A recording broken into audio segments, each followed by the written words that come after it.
In this video today, I wanted to show you a case study of my client, Sarah, who healed her 4 fingers gap diastasis recti, and exactly how she does it, what are the roadblocks and challenges that she was facing, and what were the results that she got beside the healing her diastasis recti.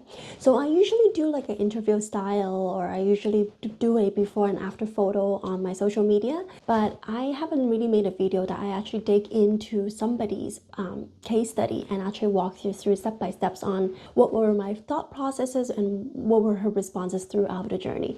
So let's dive right in. I'm going to show you a screen here to show you some of the conversation that we had, some of the photos, measurements, numbers, and so we can dive deeper into it and on exactly how someone in my program, Tummy Warrior Coaching Program, how they heal it.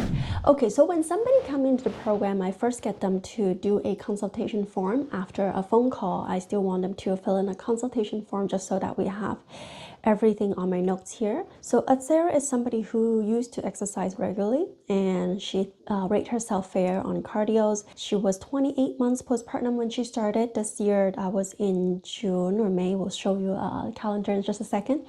28 months, so about 2.5 years postpartum. She had 1 baby. She wasn't breastfeeding at that time anymore. And then 4 fingers, upper diastasis recti, 1 knuckle. At the middle is 4 fingers and 2 knuckles, and then lower 4 fingers, 2 knuckles. So it's an open diastasis recti from top to bottom. And then when she engages, it's slightly better. 3 fingers, 1. Middle is 4 finger, 2. Still sitting at 4 fingers and 2. So when we do relax and engage, I wanted to see how much tension she's able to bring in when she's engaging her core. For some moms, it would be a drastic difference from like 4 fingers down to just 1 to 2 fingers. And for some other moms, it would have no difference. That is telling me whether she can actually tighten the core muscles. So for her case, very minimal. So she was able to draw in the upper from 4 fingers to 3 fingers, and then but the middle have kind of no reactions to it at all. It's still sitting at 4 fingers, and when engaged, it's still sitting at 4 fingers. Middle 4 fingers, 2 knuckles, and then lower is also 4 fingers and 2 knuckles. So some responses at the upper, but no responses at the middle and lower when she is drawing in her belly. She doesn't think she has a hernia, and she has a vaginal birth. And for her birthing phase, it was around 3 hours, and they had to use suctions to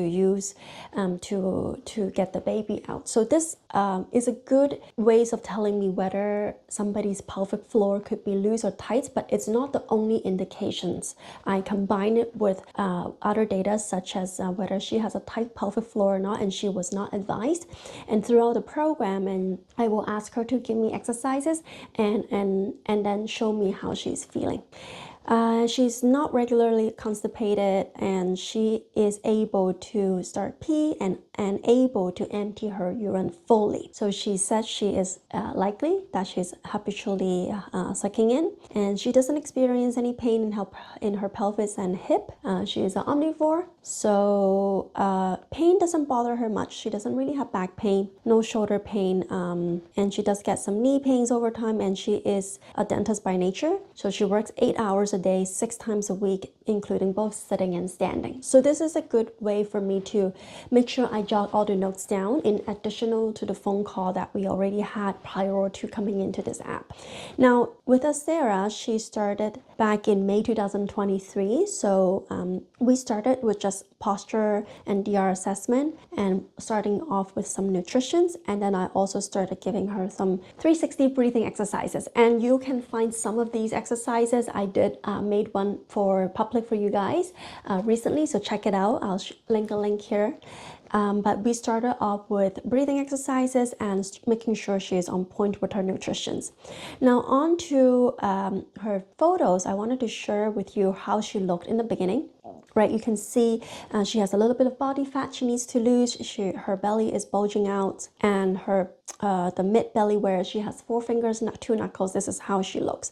Now another thing I just wanted to make sure you are aware, because it does play a point into somebody's profile, is her height. So she's 5'5", pretty much average, or maybe a little bit taller than average actually for women.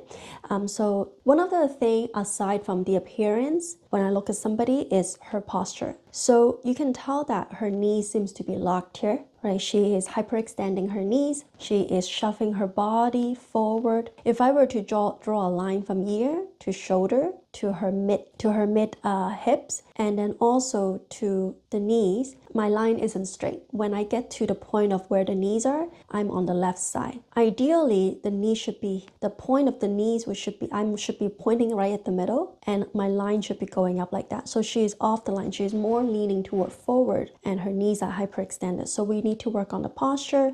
She doesn't have too much of a high arch on the back. So when I'm looking at somebody, I'm looking at whether she has a high arch on her back. For her, she doesn't really have it. She also doesn't really have a forward head posture. So she isn't slouching. I have seen some worse. Her shoulder is pretty much in line with her shoulders, but more so is the pelvic tilt here. Even though she isn't arching her back, but she is more on a anterior pelvic tilt, and also her knees were hyperextended. So I needed to work on her lower body posture more than the upper body of her posture. So when she started the program, I also asked her to send me videos of different form, whether it is breathing exercises when she's standing, side lying, how she's squatting. I wanted to see how she does with her form, and how she breathes through her exercises, and how she engage her core at this moment in the beginning. And then I go into assigning and customize her program. Now, the next thing I wanted to show you is the Word documents here. So here you can see at the beginning on May 29, 2023, this is the figure that I showed you earlier. And so we have back and forth conversation. I'm not going to show it to you in the main app, just some of them are just a little bit too personal. But I did pick out some of the message that we had back and forth, and wanted to show you the journey that she has. So on June 10th, about 10 days after, so I asked her some question. I didn't know breathing could make me so tired. And then we work on the portion control plan. Honestly, I wasn't able to eat so much. I kept missing out on the box of vegetables and fruits. And so I felt like I was a 7 or 8 out of 10. And so I usually do my exercises in the morning, because later on I do my shift for work. And then she goes for a walk, and then she works. So this is the 10th, right? About 10 days after, and she's keeping up it with her nutrition. So she said that it's a little bit too much food for her, and it's actually not uncommon to see that it's a lot of food, because some moms, they just don't eat enough.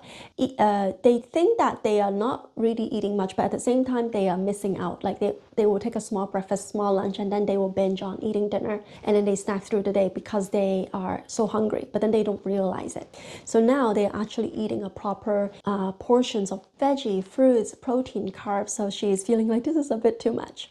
And then about half a month later, so that's where I kind of asked her, double check on her whether she has a tight pelvic floor. Remember earlier I asked she had a suctions for her birth. So I wanted to make sure that does she have a tight pelvic floor, or does she has a loose pelvic floor, because it is important for me to figure that out, so that I can appropriately adjust her program. So I don't think my pelvic floor is tight, not a bum gripper, but I do suck in my belly habitually, on and off, not all the time. I am relaxed usually, but I do have urinary incontinence, especially when I sneeze or laugh too much.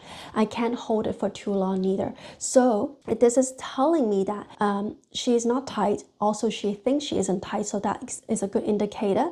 And I do think because she had a vaginal birth, because she had a suction, her pelvic floor is weaker and loose. Because of the urinary incontinence, also a clue to tell me when she was laughing and sneezing, and she couldn't hold it for too long. So although she is sucking up her belly, which is not something that she should be doing, and it could be tight, could cause the tight pelvic floor, could cause a loose pelvic floor, but because she's sucking her belly, when she's sucking, some of those pressure has to go somewhere, and I am believing that some of that pressure is pushing downward, so it's causing her to leak even more. So let's continue on to June 17th. Hello. Hope you're doing good. Yes, I learned a lot. It's so much easier for me to connect with my breath now. My workout is 10 out of 10. I'm getting my steps in. The breathing exercises are going so much better, and I'm getting it done every day. Nutrition-wise was like an 8. I'm getting my protein, but the carbs were culprits during the weekend. Always, right? I love carbs too. It's so hard to resist carb. I ate more than I was supposed to, and I knew, but I kept quiet since I had my friends around. I am wearing my belly wrap too, 24/7. So other than that, I'm doing good. So at this point, a month now into the program, she is also wearing her belly wrap, which is something that we recommend her to do, to wear it 24/7 to help her with her posture, with the lower body posture, and also with the distensions of the front of the abdomen. So on to July 9th, that's when I asked her to submit her diastasis recti measurement to me.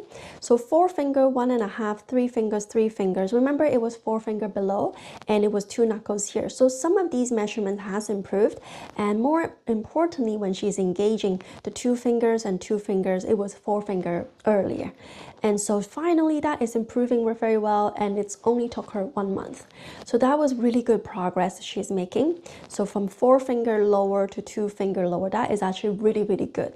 So her engagement is getting better. She's able to connect with her breath, with her core engagement. She's at this point, she is working on core engagement now. So she's able to drawing in her lower belly, because that's the lower abdomen. She's able to draw in her lower abdomen from a relaxed position to an engaged position. So that's why it's from 4 finger down to just 2 fingers.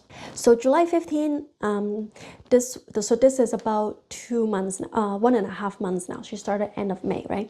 This week was so much better. My nutrition is getting back on track. I have submitted videos review, so I get clients to submit videos to me, so I can see how she's doing it as well. On to July 29, so this is 2 months into the program now.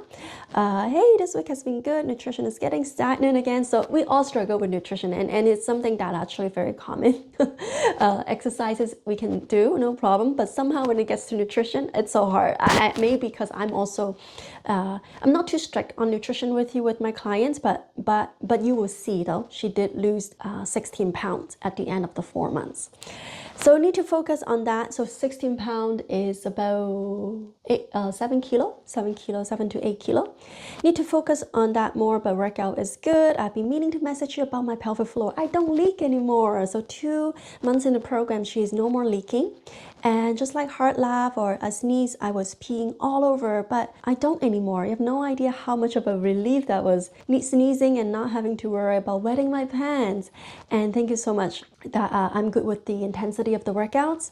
I have so much more control over my pelvic floor now. And so on August the 5th, look at her core, the diastasis recti measurement now. It's crazy improvement to 1 finger, 0.5 knuckles. The belly is 1.5, both relaxed and engaged, from 4 fingers to 1.5 and 1.5 knuckles, right? It was 2 knuckles before, now down to 1.5 knuckles, but you can see that gap is a lot more closer in now. The depth is still there. That is something that we definitely need to work on, but you can see that improvement now. This is just end of May, 2 months plus 1 week or so. So this is the improvement. Amazing. And then by August the 14th, the most surprising thing for me was how simple you have made losing weight and healing diastasis. I'm not saying it was easy, but who knew breathing exercises that progressively increase the intensity of core exercises can make such a big difference in somebody's body. So again, don't skip the exercise. I'm going to link there, and this is the breathing exercise that she's talking about. So of course, it's a little bit different and shorter version, but I want you to get a taste. It's still 16 minutes workouts, work-along workouts, so you can do it here free in YouTube. I want you to experience the same thing that Sarah is experiencing with breathing, and then with core engagement exercises, which I do have core exercises in my playlist as well on YouTube. So yeah, so this is August 14th, and then end of the month, August 22nd, I'm good. I'm feeling great. Parents are doing good. I haven't gained a single kilo here in India. So she traveled back to India from where she lived. She didn't gain a single weight. Think about your last time when you went on vacation. Did you gain weight? I mean, It could easily be because people wanted to feed you good food because you haven't been back for so long. They want to feed you good food. They wanted to treat you nicely, and your friends and everybody want to see you, right? And she hasn't gained a single kilo here, which is so amazing. And so this is a big win, and I believe that maybe she was also being active, and she knows that she should be walking more and being mindful of the nutrition and the nutrition habit that she has already built. Absolutely amazing. So she came back, right? She came back to the States. That was okay. My food is in check and I'm getting in my steps. I'm doing a lot of traveling between states. That's why I haven't been able to get my workouts in. So now she is having a little bit trouble with workouts, timing issues, right? There's always season of different things, and every month comes and goes. And that is why there's no perfect timing to start workout and nutrition. The time is always now because there's always something. I mean, between end of May until August, how much time is that, right? 3 months? No, June, July, August, 3 months. She had made such a great progress with her DR and weight loss, and I'm going to show you the chart in just a second. And then but look at how far she has come already, even though I feel like she's losing track, but it doesn't matter. Focus on one day at a time. Focus on what's ahead of you, not like looking backward. Reflecting on what you could have done better, I think that's always good, but also just look forward. And so September 3rd, she's sending me the diastasis measurement. Now the upper is less than a finger, it's pretty much healed in width and depth, and 1 finger, 1.5 knuckle. Lower is less than a finger, 0.5 knuckle. Wow, amazing. Upper less than a finger. Again, same thing, pretty much the same. So the upper and lower, pretty much I would consider that as healed. So it's the middle finger, middle belly. Middle belly is, that is the most stubborn. And it's actually very normal for all of my clients and for any moms who's trying to heal the DR. That is the most stubborn area because that's where it's stretched the most. That's where the weakest point of the belly is. The depth is something that is gonna take time for the fascia to rebuild and re-strengthen. So it's gonna take a little bit more time to do that, and for some it's faster, for some other it's slower, but for her I think she is perfectly on track with where she is at. She was on September 3rd, so yeah, that would make her just 3 months and a bit into the program, right? Yeah, so that's kind of the end of what I wanted to show you in the conversation. Let's look at her photo first. So this is how she looks now on September the 10th. You know, that message that she just sent us the message about her DR, that she's improving a lot. This is how she looks now. But definitely so much more improvement, and her posture, lower posture is better now. So if I put my cursor here from ear to shoulder to hips, and now my line is more toward the middle of the knees instead of more toward the front. She is still a little bit hyperextended, I would say, but not as much as before. But she's looking so good now, right? So I gave her some tips of rocking it gently, give her some visual cue and physical cue with her hands movement, put it there to work on that lower body and the pelvic tilt and the hamstring. So she's looking so good. And then I also wanted to show you the chart of her weight, which is very cool. So look at this one. So May 29, she started 169.4 pound. And then you can just see that chart going down little by little. There is a week where it's like stagnant and then drop again and then stagnant a little bit, but it keeps going down. Right, the month where she was traveling, I think that was in July. Yeah, and she is still losing weight. I think she said she was not gaining weight. I think maybe around this period here. And then now she's here. She is doing amazing. So 156 to 155. Yeah, that was the end of the program. So there you have it. It's a realistic journey for a mom, a working mom who works full-time and commit her time into working out and doing some nutrition. You can see, even though she was not able to resist some of the carbs and she was traveling and she went back home, right? She was still able to lose the weight because of the nutrition habit, lifestyle habit that she is instilling in herself. And also because of the exercises are absolutely doable, and breathing exercises and core engagement exercises are very helpful. And then we find clues in her journey on what works and what doesn't work, and I make tweak and adjustment into her workout calendar to make sure that she's on pace. So there you have it, somebody's journey on healing their diastasis recti naturally without surgery, without other stuff. It's simple as exercising, nutrition, and for her, she wore a belly wrapping as well. So that has helped her heal her forefinger, open diastasis recti to almost heal. The belly button will still work on it, and now it's about building strength, continue to strengthen it, continue to work on the core, but she is able to do a lot more other exercises functionally. She's able to, let's say, do a plank. Oh yeah, actually she did show me a clock that she was doing plank, full plank for 1 minute and 40 seconds. I remember that. She actually just sent it to me, and it's absolutely amazing to see somebody's able to do that, recovering from diastasis, and it's never too late to heal. And like her, she was starting at 2.5 years postpartum. So if you're watching this video and thinking, oh, it's too late for me, it's never too late. So go check that video out. Don't skip your exercises. Do this now. I know that you'll feel amazing and wonderful after finishing that 360 breathing workout. All right, if you have any questions, comment here below. If you find this video helpful for you, please consider subscribing to the video. I would love to connect with you more. So I'll talk to you next time. Bye bye.